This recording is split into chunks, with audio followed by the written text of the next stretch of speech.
respuestas relevantes. Y cerramos hoy con un tema más para concluir. Dijimos que lo íbamos a estar dividiendo en 3 temas importantes, que era el problema o la pregunta ética sobre nuestro cristianismo, por qué creemos en la ética cristiana, qué es la verdad. Hablamos de las diferentes posturas que escuchamos hoy en día en todos lados, en redes sociales, en medios de comunicación, en predicaciones, etcétera. A ver si me pueden ayudar prendiendo la luz, porfas.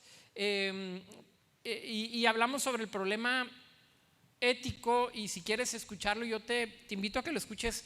Está en las plataformas de la iglesia, lo puedes escuchar. ¿Por qué creemos en la verdad concreta, absoluta de Cristo, y qué es lo que la Biblia nos enseña, y cuál es nuestra cosmovisión como cristianos? De ahí, una cosa a rescatar que se me viene a la mente es no todos los cristianismos son igual de válidos, y por eso es importante conocer concretamente qué es la verdad. El domingo pasado estuvimos hablando sobre el problema doctrinal también, en una sociedad donde todo es doctrina, donde todo es adoctrinamiento, donde estamos viendo que parece que la doctrina no tiene tanta importancia en la iglesia, con tal de que haya el fuego, o con tal de que exista la motivación, o con tal de que haya conclusiones prácticas, que ligado al primer domingo sobre el tema de qué era la verdad, y decíamos, alguien decía que la verdad es lo que funciona, que le llamamos pragmatismo, y decíamos, bueno, en el tema doctrinal también hay gente que dice, bueno, si a mí me funciona esto y me está funcionando, entonces ha de ser cierto. Y estamos poniendo ciertos filtros para edificar nuestra fe cristiana de la mejor manera posible, y tener un entendimiento concreto de la Biblia como autoridad en nuestras vidas. Y el tema doctrinal es muy importante para nosotros. Lo puedes escuchar del domingo pasado. Y hoy vamos a cerrar con el problema cultural. Hoy vamos a hablar sobre las preguntas que surgen con el problema cultural, y lo quiero dividir en 3 pequeños temas, que cada uno de estos temas tienen mucha tela de dónde cortar, pero vamos a estar solamente viendo y revisando algunas cositas. Yo sé que surgen preguntas, algunas personas sí me preguntan entre semana, y es bueno que continuemos con la plática, con el diálogo, que continuemos con la dinámica de estar edificándonos. Si hay cosas que no comprendemos, si hay cosas que tenemos dudas, que queremos abonar a la discusión, es bueno, pero solamente estamos tocando los temas de manera un poco superficial. Tendremos el tiempo ya para dedicarnos al estudio profundo de este tipo de situaciones. Y bueno, hemos estado orando todo este año por el Instituto Logos, que estamos también ya por anunciar las fechas. A finales de agosto comenzaremos con el programa de Logos, que va a ser un programa para preparar ministerios, para preparar cristianos para el siglo XXI, para el año 2022, para el año 2023. Ya estamos por lanzarlo. No traigo la presentación, pero vamos a ofertar 4 programas, uno en teología, uno en Biblia, uno en liderazgo y uno en familia.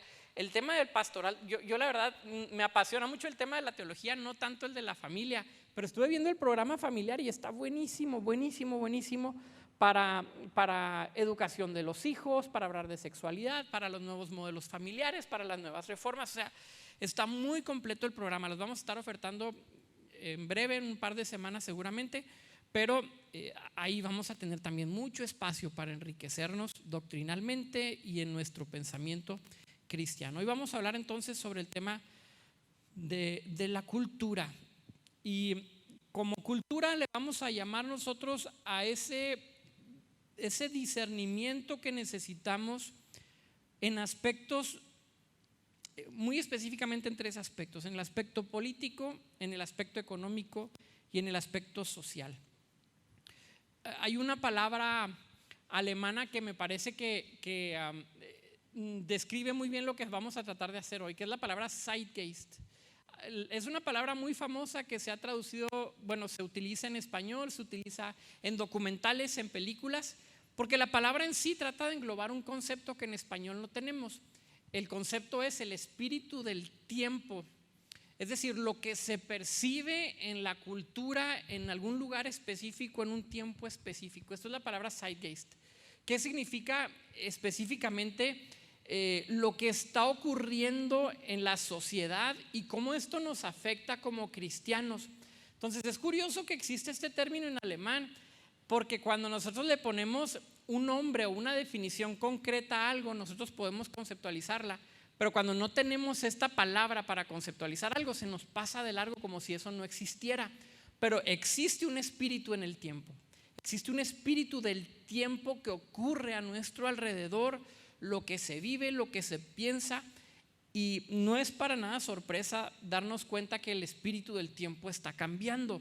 Hay un adoctrinamiento desde fuera hacia adentro que se ve reflejado en nuestras iglesias, que se ve reflejado en la manera en que nosotros pensamos y en lo que piensan nuestros hijos, y en la manera en que nuestras instituciones educativas públicas están haciendo sus programas, y en la manera en que los negocios y en la manera en que las empresas promocionan sus empresas, y todo está siendo permeado por el espíritu del tiempo. Y como iglesia necesitamos estar muy atentos, tener esta capacidad de discernimiento para ver qué es ese espíritu. Y cuando hablo de espíritu no me estoy refiriendo en el tema en el sentido bíblico de un espíritu como una personificación de algún demonio. Me estoy refiriendo como esos cambios culturales que se apropian de un lugar y de alguna cultura. Vaya. Hace 2 domingos, cuando comenzábamos con esta pequeña serie, les estuve leyendo una cita y les dije que íbamos a terminar esta cita en el tercer domingo. La cita es de un autor no cristiano, un antropólogo, historiador.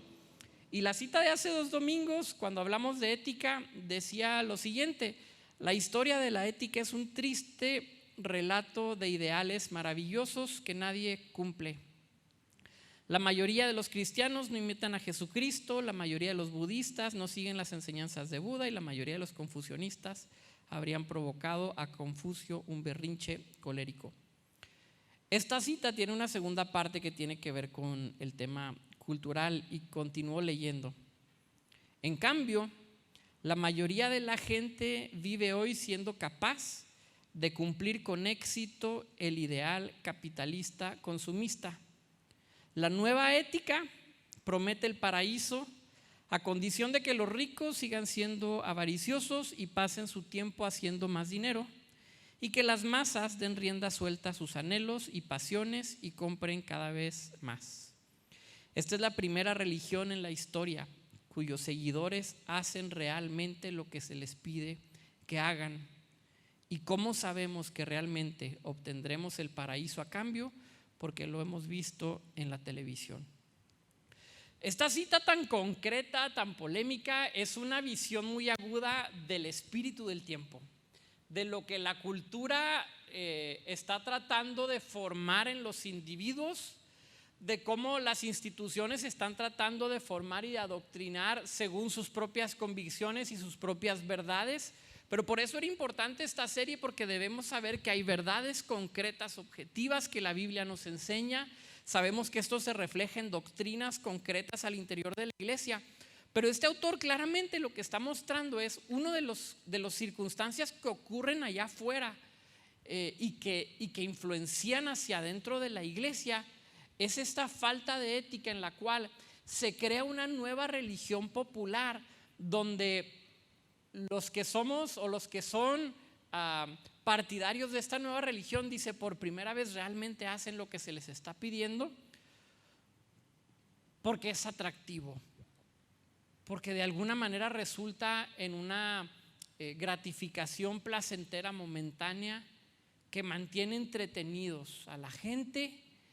Y los cristianos en muchas ocasiones no nos damos cuenta de que somos parte de esa religión, entre comillas religión, ¿verdad? Porque la religión tiene ciertos elementos, pero lo habla como una identificación de lo que está ocurriendo. Entonces, el cristianismo y nosotros como cristianos, hermanos, necesitamos tener muy claro lo que ocurre a nuestro alrededor, porque en ocasiones llevamos una vida cristiana sin tener en claro lo que es la verdad, sin tener claro lo que la doctrina sana y ortodoxa que por 2000 años ha enseñado la iglesia es. Y número 3, a veces llevamos un cristianismo influenciados y llevados por la cultura constantemente, sin entender nuestra propia cultura cristiana. Si somos más pentecostales, vamos a llamarle la cultura del reino. Pero de igual manera, es importante que nosotros la identifiquemos. Entonces, la guerra espiritual que nosotros vivimos es fundamentalmente una guerra cultural. Vamos a ver Efesios capítulo 2.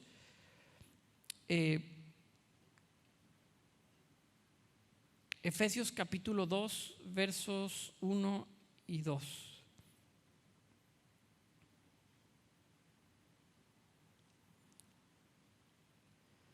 Dice Efesios 2: antes ustedes estaban muertos a causa de su desobediencia y sus muchos pecados. Vivían en pecado igual que el resto de la gente, obedeciendo al diablo, el líder de los poderes del mundo invisible, quien es el espíritu que actúa en el corazón de los que se niegan a obedecer a Dios. Lo que trata de decirnos Pablo una y otra ocasión a lo largo de todas sus cartas es: hay una hay un orden de gobierno de los principados y las potestades que están actuando en el mundo. En esta ocasión Pablo a los Efesios dice el líder de los poderes del mundo invisible. En otra ocasión Jesús llama el príncipe de este mundo. Y todo esto tiene que ver con esta frase del aire, de los aires, de los vientos. Y por supuesto que los escritores cristianos, entendiendo su cosmovisión griega fundamentalmente, están escribiendo con ciertas ideas en su pensamiento. Cuando hablan del aire, cuando hablan de los vientos, no están hablando literalmente del aire que nos hace falta en este local, un segundo airecito de este lado, pero está hablando más particularmente de cómo la cultura, lo que no se percibe, lo que no se puede tocar, lo que va más allá de lo concreto, de los edificios, de las sillas, es lo que está gobernando. Es exactamente lo que mencionábamos, el espíritu del tiempo, aquello que está influenciando. Y dice, ustedes estaban estaban esclavizados por este espíritu que actúa en el corazón de los que niegan a obedecer a Dios. Ahora sí estamos hablando de un espíritu concreto, personificado quizás en algún demonio o en Satanás, porque habla de Satanás directamente, el líder de los poderes del mundo invisible. Por eso es que fundamentalmente la guerra espiritual, hermanos, es una guerra cultural. Lo que la cultura trata de enseñarnos y decirnos, lo que la cultura está tratando de formar en nuestras mentes, eso es una guerra espiritual. Y eso es la guerra a la cual los apóstoles estaban tratando de enfrentar. Y nos damos cuenta en el libro de los Hechos que diferentes culturas tienen diferentes reacciones al evangelio.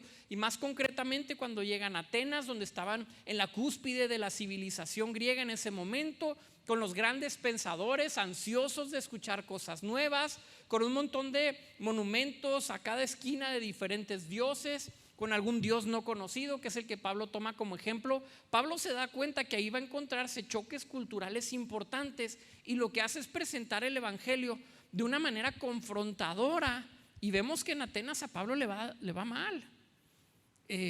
Alguna vez hicimos una predicación sobre Pablo predicando en el Areópago, y nos damos cuenta que se convierte desde la persona de menor importancia social en el estatus social griego, y se convierte en una de las personas que eran de los que pertenecían a la élite de los pensadores y jueces. Pablo alcanza con el evangelio a varias personas, pero el avivamiento no llega como llega en otros lugares. El derramamiento del Espíritu Santo, las lenguas, la profecía, las conversiones, el fuego en el Espíritu Santo, y un montón de personas, como en el discurso de Hechos capítulo 2, donde miles de personas se convierten.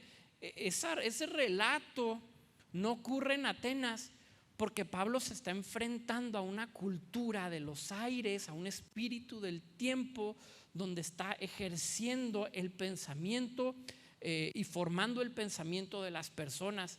Y el cristianismo es renovación de la mente. Por eso, mientras comprendemos que la guerra espiritual es una guerra cultural, empezamos a entender que una de las mejores herramientas que tenemos es la renovación de nuestro entendimiento. Es que el Espíritu Santo trabaje en la manera en que nosotros pensamos. Ahora, este cambio en nuestra manera de pensar, hermanos, ocurre por la influencia del Espíritu Santo, y también ocurre por la disciplina de la lectura bíblica, por la disciplina de dejar que el Señor forme nuestro pensamiento a través de las Escrituras y de lo que Él nos presenta en ellas. A veces creo que le dejamos toda la labor al Espíritu Santo, pero mientras nosotros consumimos cosas que no cambian nuestro pensamiento. Y la realidad es que el Espíritu Santo también necesita un terreno fértil donde trabajar. Señor, necesito que mi mente cambie, necesito que mis pensamientos sean modificados para que también la obra que estás haciendo en mí produzca mucho fruto, mucho fruto. Y entonces entiendo y empiezo a discernir la guerra espiritual como una guerra cultural. El cristianismo entonces tiene una respuesta a lo que está ocurriendo allá afuera. Nosotros comprendemos que nuestra mente es importante y nos damos cuenta también en Efesios capítulo 2 que es en la cruz cuando Jesús vence al príncipe de este mundo junto con las potestades y junto con los gobernadores. Vamos a Colosenses capítulo 2 versos 14 y 15. Dice: Él, hablando de Cristo, anuló el acta con los cargos que había contra nosotros y la eliminó clavándola en la cruz. De esa manera desarmó a los gobernantes y a las autoridades espirituales, los avergonzó públicamente. Otra traducción, esto de los avergonzó públicamente, y me gustó la segunda traducción, dice: hizo de ellos un espectáculo público con su victoria sobre ellos en la cruz. Fíjate que en la cruz se efectúa uno de los actos de guerra espiritual más importantes, porque los que gobernaban el espíritu del tiempo, la cultura, son derrotados en la cruz. Y no solamente son derrotados, sino que dice Colosenses, fueron expuestos públicamente y Jesús hizo de ellos un espectáculo público. Me fascina esa traducción porque es el tema que estamos hablando. Parte de lo que ocurre en la guerra espiritual es público, porque las armas de la guerra espiritual son públicas y es en lo público donde Cristo expone a los principados, a los gobernantes, a las huestes, y Jesús entra al terreno de la guerra pública. Obviamente entendemos que Jesús hace guerra privada mucho tiempo y Jesús les había dicho: cuando oren, oren en las plazas. Vamos a ir a orar al teatro al aire libre. Me acaba de caer una pedrada aquí, pero es con fines evangelísticos, ¿verdad? Pablo también predicaba al aire libre y Jesús también. Pero Jesús tenía muy en claro que la guerra espiritual se desarrollaba en lo íntimo, se desarrollaba en la oración, en las rodillas, en lo profundo de la guerra contra uno mismo, que es la misma oración para poder romper las estructuras satánicas para la salvación, etcétera. Pero luego su golpe final lo hace públicamente. Su obra más importante decide salir del cuarto de oración y en lo público dar un golpe y hacer de estas potestades un espectáculo público. Los discípulos no disfrutaron mucho el espectáculo público cuando se estaba llevando a cabo. Dijeron: le está yendo bien mal a Jesús. Pero el mundo espiritual estaba viendo el espectáculo público. El Padre, los ángeles, los seres espirituales estaban viendo la victoria de Cristo y cómo tomaba todas nuestras actas que estaban contra nosotros y las toma Jesús y las expone públicamente en la cruz, para que nuestra vergüenza no fuera nuestra, pero que fuera de ellos, fuera de las huestes, que fuera de las autoridades que habían tratado de avergonzarnos. Esto es guerra espiritual. La cultura es una guerra espiritual y ahí es donde se desarrolla el terreno también de nuestra fe. Vamos a un segundo punto de esta tercera parte de esta serie del tema cultural. Muy brevemente, segundo punto, el reino de Dios y los sistemas económicos. El primer punto que vimos es el reino de Dios y la cultura. El segundo, el reino de Dios y los sistemas económicos. Y aquí hay muchas preguntas Y cada rato me toca leer sobre esto en blogs y en redes, etcétera, en libros, obviamente se han escrito mucho. Dios quiere que seamos ricos o Dios quiere que seamos pobres, que si Jesús es capitalista, que si Jesús era comunista, que si Jesús y el Che eran muy parecidos, que si los sistemas del capitalismo ahí muy brusco, muy agresivo, que están acabando con el mundo, esos son malos, pero el cristianismo parece capitalista. Hay un libro que se llama La ética protestante y el espíritu capitalista de un economista. Es un libro de hace unos 100 años más o menos, y creo que en su tiempo es un buen libro que describe lo que ocurría en los países, sobre todo europeos, donde el pensamiento cristiano protestante impulsa el libre comercio, la propiedad privada y toda esta idea libertaria del comercio. Hoy creo que tenemos que replantearnos, porque todavía en púlpitos a mí me tocó escuchar hace algunos años que decían: los países protestantes son los que más prosperan económicamente, y aunque esto pudiera ser esencialmente cierto, también es cierto que en los países protestantes se han encontrado muchos problemas más graves que solamente el tema económico. Entonces tenemos que replantearnos este tipo de pensamientos que a veces traemos nosotros arraigados. Es que el cristianismo es capitalista, o el cristianismo es de derecha y los satánicos son de izquierda, porque nos hacemos daño en tomar posturas en ese sentido cuando no reconocemos que el reino de Dios es una propuesta en sí misma.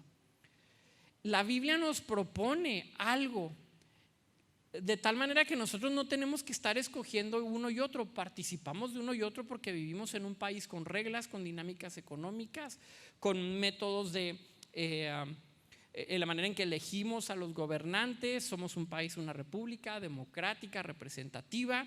Participamos de ello, pero nosotros no pertenecemos a este mundo, somos del reino de Dios.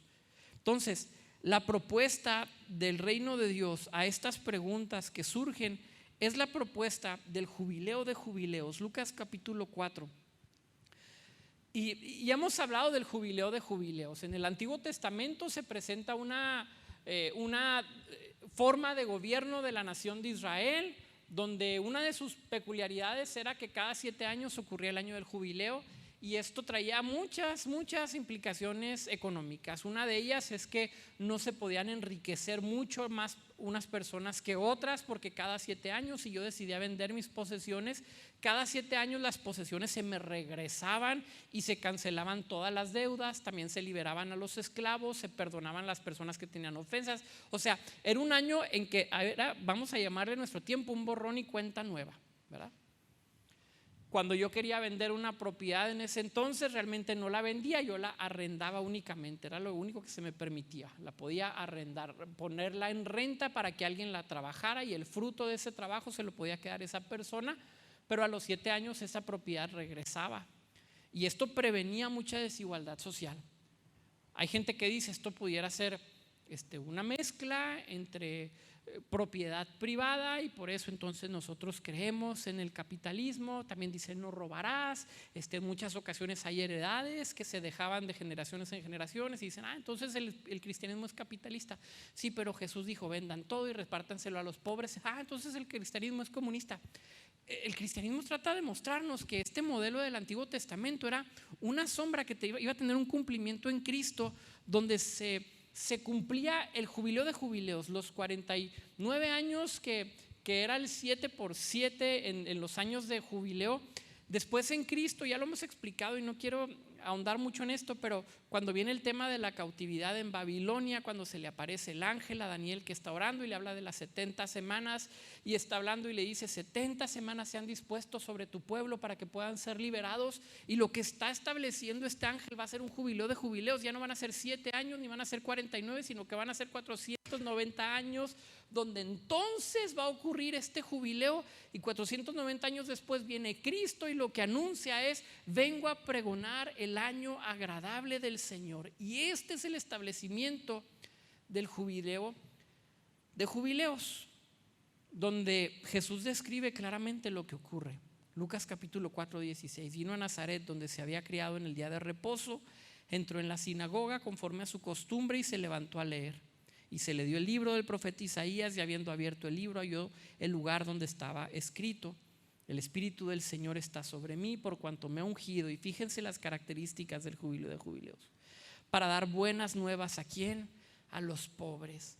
La primer mención que hace Jesús del jubileo de jubileos es: llegó el tiempo de libertad donde los pobres van a recibir buenas noticias. Dime si esto no tiene que ver con políticas económicas. El reino de Dios nos habla mucho de política y nos habla mucho de economía. Lo primero que hace Jesús es decir: oigan, hay buenas noticias para los que son pobres. Lo primero que menciona. Entonces, ahí nos da una idea de que la iglesia tiene que tener énfasis en su dinámica. Continuamos: me ha enviado para sanar a los quebrantados de corazón. Y luego, segunda cosa importante, a pregonar libertad a los cautivos. Jubileo: los que estaban en prisión son liberados, son perdonados tus deudas, son perdonadas tus cargas, para dar vista a los ciegos, para poner en libertad a los oprimidos y para predicar el jubileo de jubileos, el año agradable del Señor, que no se iba a acabar en ese año, sino que iba a continuar durante el periodo de la iglesia. Entonces, ¿qué tenemos nosotros? Tenemos una propuesta diferente, donde vemos que la iglesia se preocupa profundamente por los pobres, se preocupa profundamente por la desigualdad en el mundo, pero no se casa ni con la izquierda ni con la derecha, sino que entiende su vocación de reino de Dios, entendiendo que el reino de Dios es a la nación a la cual nosotros pertenecemos, y que por más de que el mundo trate de hacernos que nos casemos con Él, nosotros estamos casados con Cristo. Hay una segunda atenuante en este tema de la economía. Mateo capítulo 6, Jesús hace una advertencia muy importante: ninguno puede servir a dos señores, porque aborrecerá al uno y amará al otro, o estimará al uno y menospreciará al otro. No vas a poder servir a Dios y a las riquezas. En este tema, precisamente en el Nuevo Testamento, en las palabras de Cristo y de los apóstoles, aparecen tres dioses mencionados inclusive con nombre, y son tres dioses griegos que representan cosas importantes en la cultura. Uno de ellos es el dios del dinero. Tenemos una guerra contra el dios del dinero, porque es muy tentador y es muy seductor. Pero la idolatría ocurre cuando perseguimos y obedecemos al dios del dinero, a quien Jesús claramente está diciendo: no puedes servir a dos dioses, ni a dos amos, ni a dos señores. Aparece un segundo dios, que es el dios de la guerra, de la violencia. Y les voy a ser sinceros, lo primero que pensé cuando estaba estudiando esto y vi el dios de la guerra en la Biblia, dije: sí, es que Estados Unidos se mete en guerras cada rato y es la nación más cristiana del mundo y es pieza fundamental de la economía de Estados Unidos. Pero oye, México, no hacemos guerra con otros países, pero somos un país sumamente violento. Y no solamente aquí, otra vez, siempre pensamos para afuera. No, es que los narcos. Al interior de nuestras casas hay violencia. Al interior de nuestras casas ocurre mucha violencia. Somos un país con problemas de violencia, incluso en nuestros propios matrimonios y familias. Entonces, Jesús también hace una advertencia contra este Dios, y es idolatría cuando nosotros exaltamos sin darnos cuenta en el trono de nuestro corazón a la violencia y a la guerra. Y hay un tercer Dios que también menciona la Biblia, que es el Dios de la sexualidad desenfrenada, que también es un problema cultural, es un espíritu del tiempo, es algo que ocurre allá afuera y que somos influenciados, y ante el cual muchas personas también deciden doblar sus rodillas. Entonces, Jesús viene a traer un jubileo de jubileos. Una última cosa que quiero mencionar, un último punto que quiero mencionar el día de hoy, sobre el tema del reino de Dios y la política. Les dije que íbamos a hablar de manera muy breve de cada uno de ellos. Cada uno de estos temas pudiéramos platicarlo con un café y hablar horas y horas sobre ellos, pero creo que la Biblia tiene respuestas concretas. Primera aclaración que quiero mencionar es que el reino de Dios no es apolítico, no es apolítico. A veces entendemos esta separación iglesia-estado y decimos al César lo que es del César y a Dios lo que es de Dios. Sin embargo, de entrada malinterpretamos este texto, porque precisamente Jesús está hablando de política, diciendo la moneda que tiene la imagen del César es para el César, pero la imagen de Dios que somos nosotros es para Dios, y Jesús está hablando también de una campaña política en ese sentido. Pero el reino de Dios no es apolítico, lo que sí es apartidista. Y esto en nuestra nación es importante mencionarlo. Los ministros de culto no pueden participar públicamente de una dinámica partidista. Hay multas en contra de esto, y creo que a veces nos dejamos llevar, porque en épocas de campañas electorales, hermanos, está muy suave porque nos invitan a desayunar todos los candidatos, comes muy a gusto, te prometen que te van a dar terrenos y los apoyos para la iglesia. Ahí vienen, ¿dónde quieres su terreno? No, pues acá por Altozano, yo quiero un terrenito para una iglesia chiquita nada más. Todo el mundo queremos todo esto y todos nos prometen todo esto y todos se acuerdan de ti. Me acuerdo que una vez conocí a uno hace como 15 años y luego en una parada de semáforos se acercó: oye, Aarón, sí, ¿cómo va la iglesia? Yo dije, hace como 5 años que nos invitaste a desayunar como a 50 pastores. Tienes una memoria bastante impresionante. Pero vienen estos tiempos donde viene la tentación de uno u otro. ¿Podemos votar? Claro que podemos, debemos votar, es una responsabilidad civil, y como cristianos desde el primer siglo hemos sido ejemplo de participación civil. Sin embargo, el reino de Dios es una propuesta política mucho más sublime que un partido político por el cual nosotros votamos. El reino de Dios es una propuesta mucho más allá. Y me aprendí una frase de esas domingueras, porque un autor lo menciona de esta manera. Dice: a esto le llamamos una teocracia cruciforme. Apúntelo y luego se la cuenta ahorita más tarde a alguien y lo va a dejar impresionado. Una teocracia cruciforme. Una teocracia se refiere a que nosotros creemos que nuestro Señor es Jesús. Nosotros le debemos total fidelidad a Cristo, quien es Rey. No al presidente, no al partido, no a la izquierda o a la derecha. El único que merece toda mi fidelidad es Cristo, el Rey y Señor de mi vida. A esto le llamamos una teocracia, un gobierno de Dios. Pero luego el autor dice cruciforme, y me fascina esto porque es un gobierno de Dios con forma de cruz. Un gobierno de Dios donde la cruz es lo central, donde la cruz de Cristo es el fundamento de esta teocracia. Mateo capítulo 20, verso 25 dice: entonces Jesús, llamándolos, dijo: sabéis que los gobernantes, otra vez los evangelios hablan mucho de política, hablan mucho de economía, hablan mucho de temas culturales. Sabéis que los gobernantes de las naciones se enseñorean de ellas, y los que son grandes ejercen sobre ellas potestad. Pero aquí viene la propuesta del reino de Dios: mas entre vosotros no será así, sino que el que quiera hacerse más grande entre vosotros será vuestro servidor, y el que quiera ser el primero entre vosotros será vuestro siervo. Como el Hijo del Hombre no vino para ser servido, sino para servir y para dar su vida en rescate por muchos. De entrada, estos versos, hermanos, siempre los asociamos con el tema del servicio. ¿Quieres dar una predicación, una clase sobre el servicio? Puedes utilizar estos temas. Pero en muchas ocasiones, por tomar únicamente la pequeña frutita, el fruto, es decir, la conclusión o la consecuencia, únicamente por tomar este fruto no nos damos cuenta del árbol que está detrás.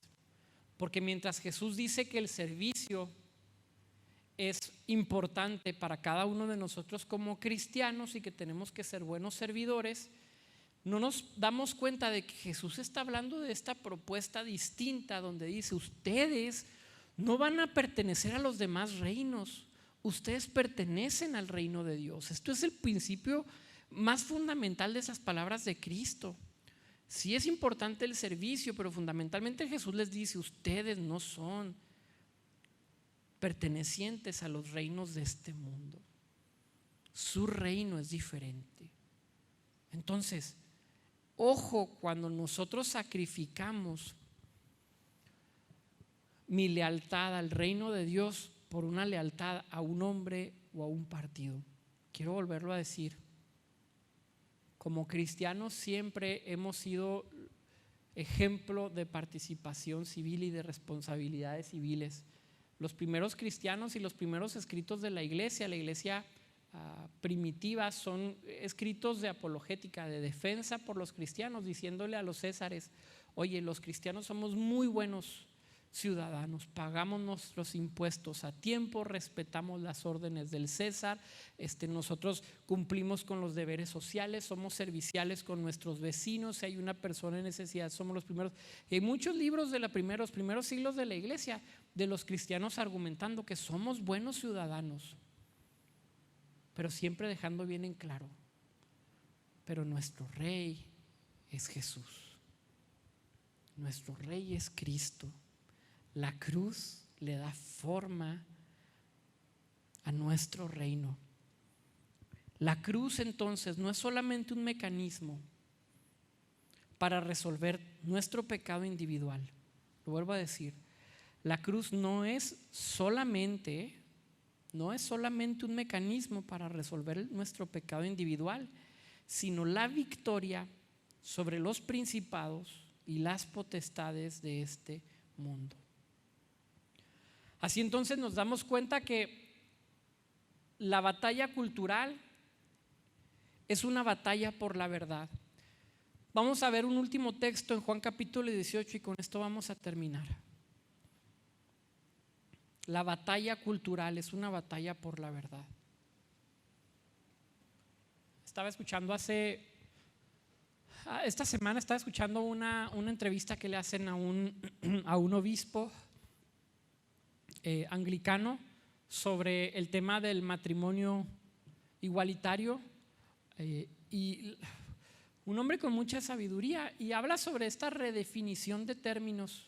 ¿Se acuerdan ahorita que yo mencionaba que cuando nosotros no tenemos un término para algo, ese algo se vuelve como un fantasma que no podemos entenderlo, como el espíritu del tiempo? Y él dice: cuando vienen redefiniciones de palabras concretas, nos encontramos en un terreno muy peligroso. Y pone el ejemplo, que los ejemplos siempre son muy, muy dramáticos para hacer este punto. Pone un ejemplo de la Alemania nazi, donde había ciertas personas que eran marcadas con un nombre, con un título de ser personas de baja calidad y de baja importancia en la sociedad. Pudiera ser que esa persona tuviera todas las capacidades cognitivas, pudiera ser que fuera muy talentoso, pudiera ser que fuera muy fuerte, que fuera muy inteligente, pero como ya estaba definido como algo, era visto como algo menor.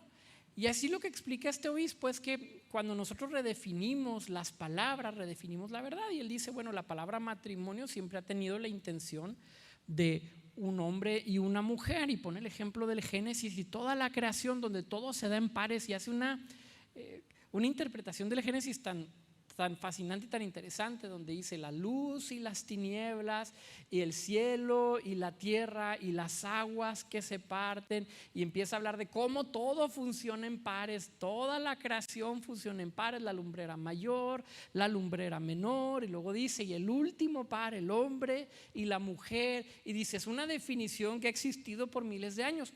Cuando empezamos a decir que el azul no es realmente el azul, entonces estamos en conflictos. Cuando empezamos a decir que el matrimonio no es realmente el matrimonio, pues estamos en conflictos. Cuando redefinimos las palabras, redefinimos también la verdad. Por eso el problema cultural es un problema por la verdad, es una lucha por ver quién tiene la verdad. De ahí creo la importancia, hermanos. Yo sé que ustedes dicen: ay, Aaron, es que ¿para qué nos hablas de esto? Está bien raro. yo lo veo muy importante. Yo veo que allá afuera hay sutilezas que cambian nuestra manera de pensar. Mi intención es que las identifiquemos y que veamos las respuestas tan gloriosas y profundas que tiene la palabra de Dios para nosotros. Mi intención es que seamos mucho más agudos, más astutos, como Jesús les dijo. Sí, sean mansos, pero sean astutos también. Esta semana estaba hablando, hace un par de semanas hablaba con un amigo pastor y hablábamos de aquella parábola del administrador que de alguna manera tiene que pagar las deudas que había contra su amo. Pero en alguna parte, en algún verso dice: los que no son cristianos y su astucia, y menciona la astucia de los no cristianos, de los que no son del reino. Y como que Jesús da una idea de que está alabando esa astucia. Y me decía el pastor: necesitamos ser más astutos como cristianos, porque también la Biblia nos dice que seamos astutos. Seamos humildes, sí, pero sea astuto en tu definición de la verdad y sea astuto con tu doctrina. Y sea astuto con el problema cultural. Aprende a verlo. Termino entonces con Juan 18, verso 33. Entonces Pilato, fíjense, el que representa el gobierno de este mundo, el que pone la agenda del espíritu del tiempo, el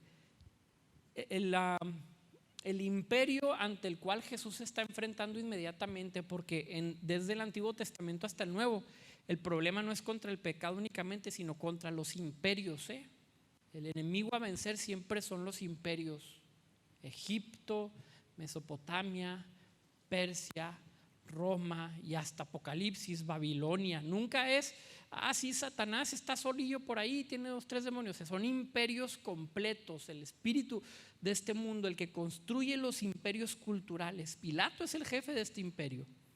Volvió a entrar en el pretorio y llamó a Jesús y le dijo: ¿eres tú el rey de los judíos? Jesús le respondió: ¿dices tú esto por ti mismo o te lo han dicho otros de mí? Rey de los judíos. Teocracia, fíjense, política. Pilato le respondió: ¿soy yo acaso judío? Pilato no reconoce el señorío de Cristo. Tu nación y los principales sacerdotes te han entregado a mí. ¿Qué has hecho? Respondió Jesús: mi reino no es de este mundo. Ojo que no dice: mi reino no es para este mundo. Su reino sí es para este mundo, pero no nació en este mundo, ni se nutre de las herramientas de este mundo. Mi reino no es de este mundo. Inmediatamente Jesús habla en términos políticos de una teocracia con forma de cruz. Mi reino no es de este mundo. Jesús entra con toda la carne. Me fascina el lenguaje de Jesús. Si mi reino fuera de este mundo, mis servidores pelearían para que yo no fuera entregado a los judíos. Jesús les acaba de decir: los otros reinos por la fuerza ganan las discusiones. Jesús dijo: si nosotros fuéramos igual que ellos, yo me traería todo mi ejército y haría lo mismito. Jesús está poniéndoles el mismo ejemplo, pero ahora lo pone en práctica. Mi reino no es de este mundo. Si mi reino fuera de este mundo, mis servidores pelearían para que yo no fuera entregado a los judíos, pero mi reino no es de aquí. Nosotros funcionamos distinto. Le dijo entonces Pilato: ¿luego tú eres rey? Respondió Jesús: tú dices que yo soy rey. Yo para esto he nacido y para esto he venido al mundo, para dar testimonio, fíjate lo que dice, a la verdad. Todo aquel que es de la verdad oye mi voz. Le dijo Pilato: ¿qué es la verdad? Fíjense lo dramático de la escena. Jesús está a punto de ir a la cruz, está encarcelado, está en sus últimos días. Imagínense haber sudado sangre un día antes. Está en una situación muy, muy, muy compleja y está contra el mero, con el papas fritas de toda la nación de ese momento. Jesús está contra él y lo que saca inmediatamente es: mi reino. ¿Qué palabras, con qué autoridad le dices a Poncio Pilato? Mi reino no es de este mundo. Imagínate la autoridad de Cristo sobre el gobernante diciéndole: sí, tú eres romano y el imperio romano es lo más grande que ha tenido el mundo, pero mi reino, se atreve a hablarle al tú por tú, no es de este mundo. Ese es uno de los temas que saca. pero termina hablándoles de la verdad. Yo sirvo a la verdad. Y Pilato pregunta qué es la verdad. Tenemos malas noticias. Si sigues leyendo, la plática no continúa. Yo de veras que busqué y dije, ¿qué le correspondió a Jesús? Esto es el tema. Comenzamos hace 2 domingos hablando del problema ético. Y en el problema ético decíamos que Jesús se presenta como el camino, la verdad y la vida. Y nos enfocamos en definir la verdad en términos bíblicos. El domingo pasado en el tema doctrinal, cuando hablamos de Timoteo,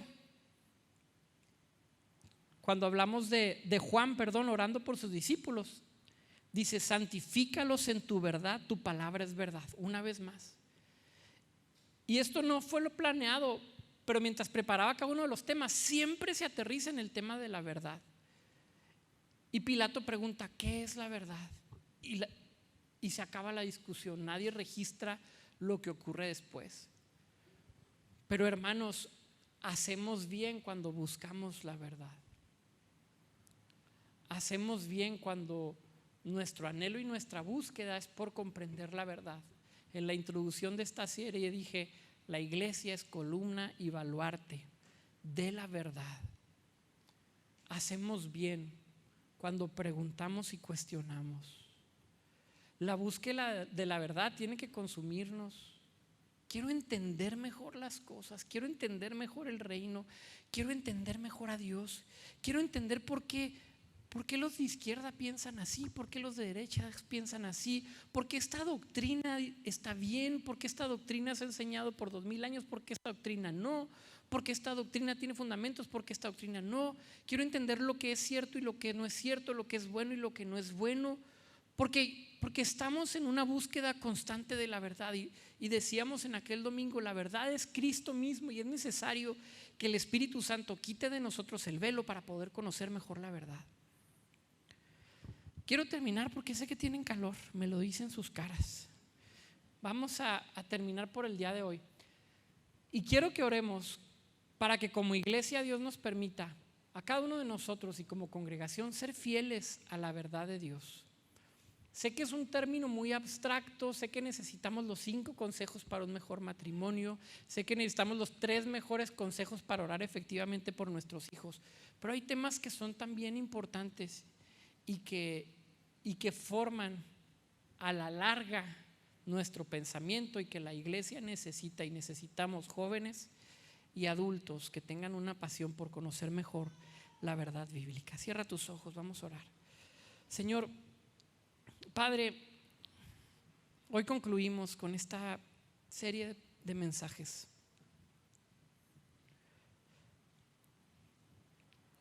Señor, hay necesidad de una iglesia que sea tanto profundamente espiritual y apasionada por el reino de Dios, ferviente en la oración, ferviente en el evangelismo, ferviente, Señor, en su intención de adorarte, de alabarte, pero también tú nos pides y demandas de nosotros una iglesia astuta que conoce, que persigue la verdad. Sé que, Padre, podemos ser acusados de superficiales, de tocar estos 3 temas de manera tan superficial, Señor, pero mi intención es que nos demos cuenta de que hay caminos que tenemos que andar todavía en el conocimiento de la verdad, de que hay un hilito ahí que podemos jalarle muchísimo para ser edificados en nuestra fe, en nuestro pensamiento, en nuestro cristianismo, Señor, y que tengamos herramientas concretas para enfrentar los embates del espíritu del tiempo, los embates de la cultura, Señor, que cada vez es más peligrosa y es más astuta, Señor, y a veces nosotros batallamos para verla. Señor, danos sabiduría, danos una iglesia sabia, astuta. Danos sabiduría, Señor, danos astucia, danos inteligencia. Dice tu palabra que tenemos la mente de Cristo. Señor, ayúdanos a comprender tu verdad. Tu palabra es verdad, Señor. Oro por mis hermanos esta noche, Señor, y gracias por este tiempo en el nombre de Jesús. Amén. Amén. Ya terminamos por el día de hoy. Que Dios les bendiga, hermanos. Los amamos. No se vayan sin antes despedirse de alguien. Saluden a alguna persona. Váyanse a comer a algún lado con alguien. Aprovechen que estamos en familia. Los amamos mucho y nos vemos el miércoles, si Dios nos permite, en la oración a las 7:30.